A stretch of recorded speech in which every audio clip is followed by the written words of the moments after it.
Olá pessoal, Natanael aqui de novo e hoje daremos continuidade à nossa série de vídeos sobre soluções de problemas em Física 1, falando hoje de dinâmica de corpos rígidos. Esse vídeo é parte do curso de Física 1 do Instituto de Física da Universidade Federal do Rio de Janeiro e serve como material de apoio para que os alunos melhor compreendam o conteúdo. E hoje nós faremos um problema do livro do Young Friedman, da 14ª edição, capítulo 10, questão 10.20. A questão diz o seguinte: um fio é enrolado diversas vezes em torno da periferia de um pequeno aro de raio 8 cm e massa 0,18 kg. A extremidade livre do fio é mantida fixa e o aro é liberado a partir do repouso. Após o aro cair por 75 centímetros, calcule, letra A, a velocidade angular do aro em rotação e, letra B, o módulo da velocidade do centro em seu centro. Então, basicamente, o que ele está querendo saber nesse problema é, letra A, qual é a velocidade de rotação do aro quando ele em relação ao centro do aro, quando ele está caindo, né, depois de cair 75 centímetros. E letra B, qual é a velocidade do centro de massa, né, nesse ponto. Então, este problema, se você olhar, é um problema em que você tem conservação de energia. Então, a solução mais fácil, de certa forma, mais direta para esse problema, é usar diretamente conservação de energia, tá certo? Então, vamos lá, vamos resolver usando aqui conservação de energia. Então, para isso, a gente tem que notar que a gente tem que definir um zero de energia potencial gravitacional, né? Porque aqui, como envolve, né, energia potencial gravitacional, a gente tem que definir um zero. E neste caso em particular, a gente sabe, por exemplo, que o zero de energia ele é arbitrário, você pode botar ele em qualquer posição.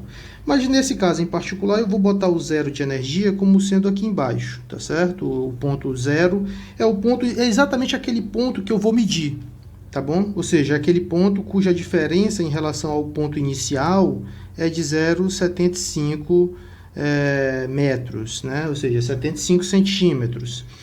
De modo que o meu estado inicial é um estado inicial cuja energia é apenas energia potencial gravitacional, ou seja, mgh.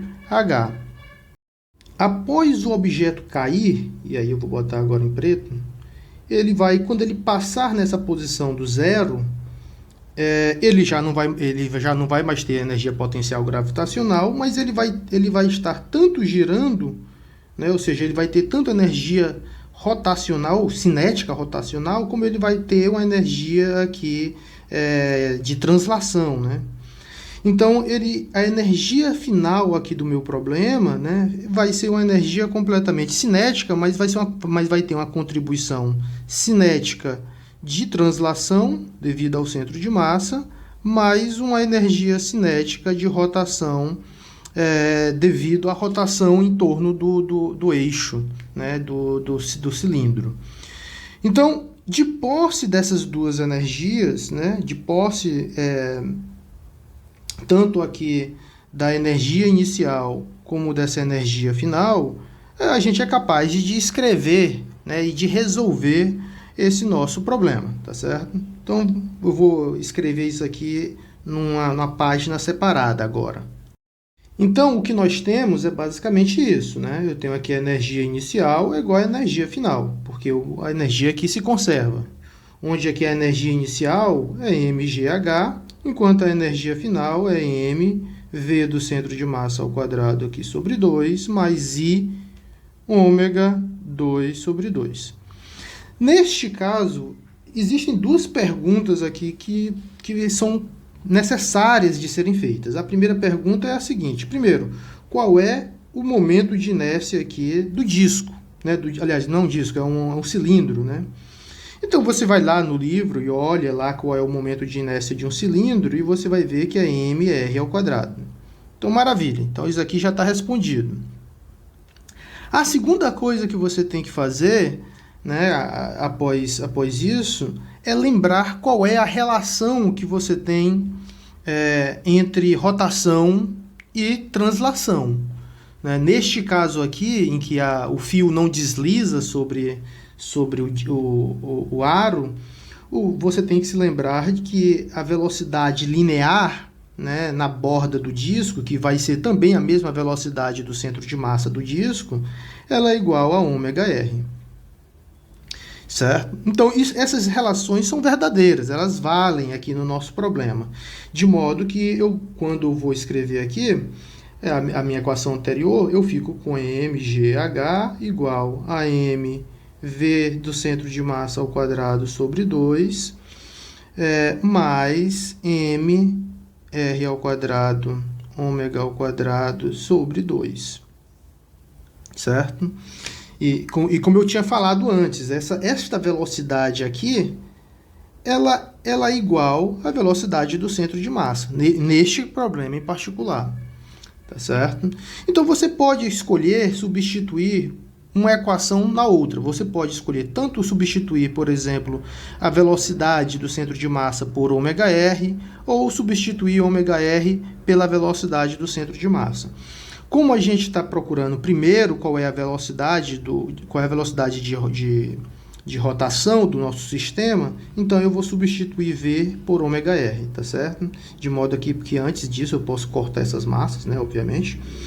Então eu fico aqui com GH igual a ômega 2R2, porque agora eu substituí V igual a ômega-r, sobre 2, mais ômega 2R2 do que já tinha da energia cinética de rotação. Ou seja, isso daqui vai ser ômega ao quadrado, R ao quadrado. Em outras palavras, a velocidade angular de rotação, ela vai ser raiz de GH, basta você tirar a raiz, dividido para R. Tudo bem?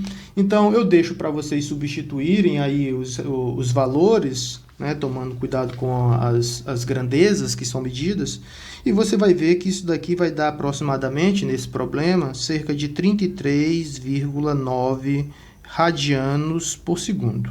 Tá certo? Então, esta é a resposta do item A. Tudo bem? Então, ou seja, via conservação de energia, a resposta é direta. E é direta porque você consegue rapidamente, através das relações de rotação, obter a sua equação final. Né? Em relação ao termo do item B, o item B ele é completamente direto, porque você já sabe que V é igual a ômega-r nesse caso. E você já sabe qual é o valor de R. Certo? Então, neste caso em particular, você tem aqui, eu deixo para vocês mostrarem, que esta velocidade, né, apenas substituindo o ômega e o R aqui, né, que neste caso aqui eu posso até, já sei qual é raiz de GH, né? Isso daqui vai dar aproximadamente 2,7 metros por segundo, tá bom? Então, é mais ou menos esse valor que vocês vão encontrar ao substituir esses resultados.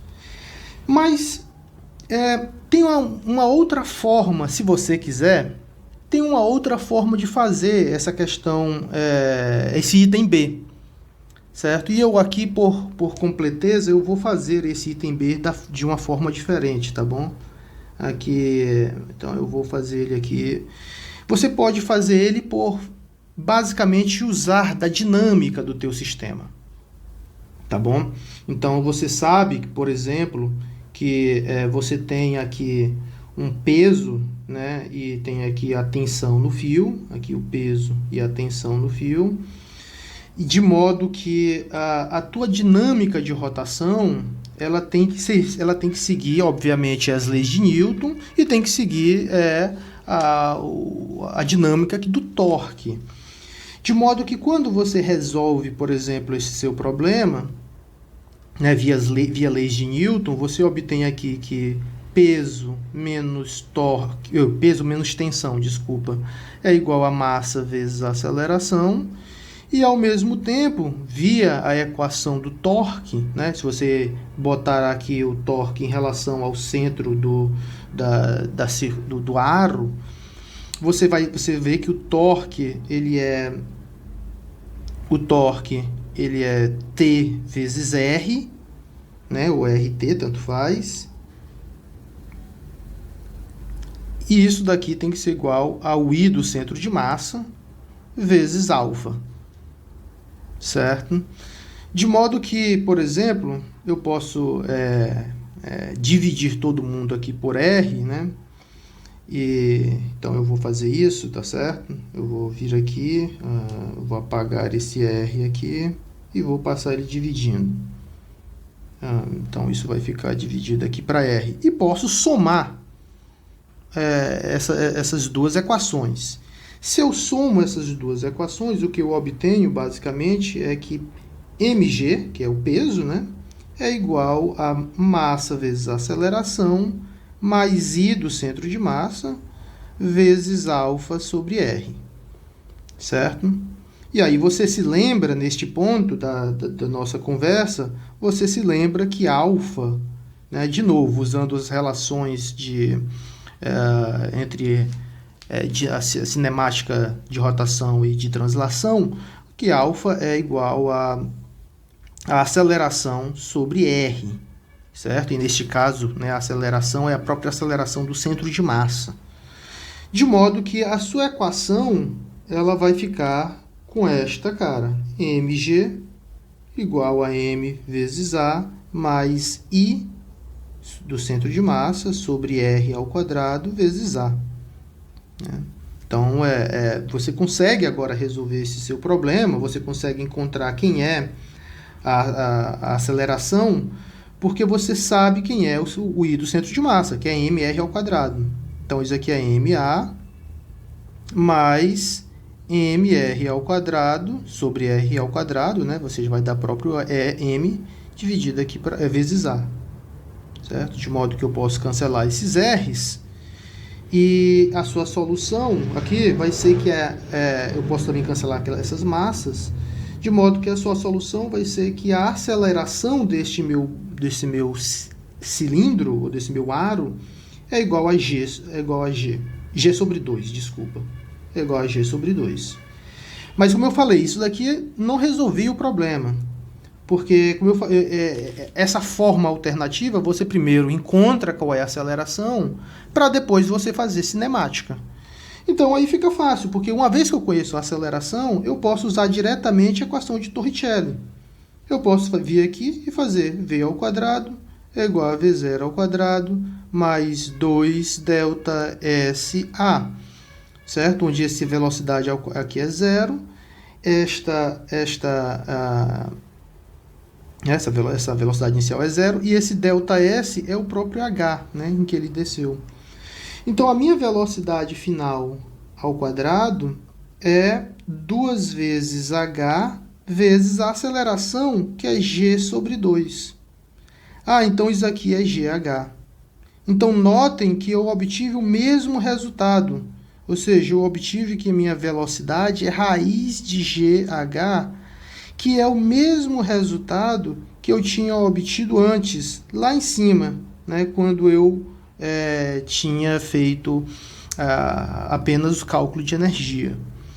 Então, ambas as respostas, elas são válidas, tá certo? Agora, cabe a você identificar qual delas é a mais interessante, qual delas é a mais viável, né, para o seu problema. Neste caso em particular, me parece muito mais fácil fazer conservação de energia diretamente, porque você obtém a sua resposta de forma mais simples, tá certo? Mas a parte de dinâmica também pode ser feita. Então é isso. Esta era a questão. Muito obrigado e até o nosso próximo vídeo.